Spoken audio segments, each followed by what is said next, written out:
Social media যারা popular platform আছে তাদেরকে আমরা একটা চিঠি দিয়েছি বিটিআরসি থেকে। আমরা চিঠিতে লিখেছি যে গত এক মাসে আমাদের দেশে ঘটে যাওয়া বিভিন্ন অনাকাঙ্ক্ষিত সহিংসতা এবং বিভিন্ন ধরনের যে প্রচার গুজব, আপনি যেটা যথার্থই বলেছেন যে গুজব, মিথ্যা অপপ্রচার, এগুলো ছড়িয়ে যে বিশৃঙ্খল অবস্থা সৃষ্টি করেছে একদল ষড়যন্ত্রকারী, সেগুলোর বিভিন্ন প্ল্যাটফর্ম, বিভিন্ন কন্টেন্ট আমরা তাদেরকে বিভিন্ন সময় পাঠিয়েছি। কিন্তু যতটুকু তারা কন্টেন্ট টেক ডাউন করেছে, যতগুলো প্ল্যাটফর্ম তারা ব্লক করেছে, সেই সংখ্যাটা অতি নগণ্য এবং এটা অগ্রহণযোগ্য আমাদের কাছে। এবং আমরা বলেছি যে বাংলাদেশের সংবিধান, বাংলাদেশের আইন এবং ফেসবুক, ইউটিউব, টিকটক তাদের নিজস্ব যে কমিউনিটি স্ট্যান্ডার্ড এবং তাদের যে পলিসি, সেগুলো তারা নিজেরা মেনে সংবিধান অনুসরণ করে আইন মান্য করে বাংলাদেশে তারা কি সাইবার স্পেসটা ব্যবহার করতে চায়, নাকি বাংলাদেশের সংবিধান ভঙ্গ করে, আইন ভঙ্গ করে তাদের নিজেদের দেওয়া কমিউনিটি স্ট্যান্ডার্ড অমান্য করে তারা বাংলাদেশে প্রচার করতে চায়? তারা কি বাংলাদেশের জন্য তারা ভিন্ন ধরনের পলিসি অ্যাপ্লাই করেছে, নাকি তারা America, Myanmar, India, Sri Lanka, Singapore, অন্যান্য দেশে, তারা ইউরোপ, আমেরিকাতে, এশিয়াতে অন্যান্য দেশে যেভাবে তারা তাদের পলিসিগুলো অ্যাপ্লাই করে, সেই স্ট্যান্ডার্ড কি তারা নিজেরা আমাদের বাংলাদেশের জন্য মানছে, নাকি ভিন্ন ভিন্ন অবস্থান নিচ্ছে? আমরা দেখতে পাচ্ছি যে আমাদের বাংলাদেশ আওয়ামী লীগের সমর্থনে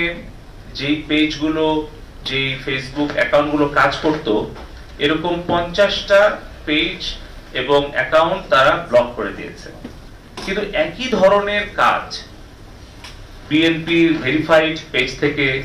কিংবা বিএনপির যে সাজাপ্রাপ্ত সন্ত্রাসী তারেক জিয়া বিদেশ থেকে ইউটিউবে বা ফেসবুক লাইভে এসে যে সকল বক্তব্য দিচ্ছে, সেগুলো কেন ব্লক করা হচ্ছে না? সেই কন্টেন্টগুলো কেন টেক ডাউন করা হচ্ছে না? কিংবা যেগুলো চিলড্রেন অ্যাবিউজ কিংবা আপনার আমাদের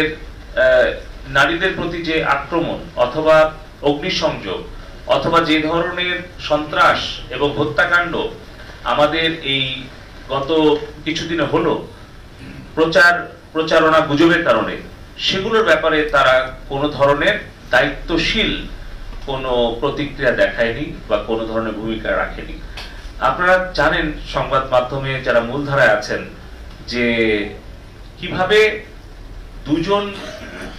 ছাত্র মারা গেছে এই অপপ্রচার শুরু করা হলো ফেসবুকে, কিন্তু সেটাকে কোনোভাবে এটা মিস ইনফরমেশন বলে ফ্ল্যাগও দেওয়া হয়নি এবং তার প্রেক্ষিতে আন্তর্জাতিক কিছু গণমাধ্যম সেইটা নিউজ করে এবং কিছু দেশের মুখপাত্র সেটাকে তারা স্বীকৃতি দেয়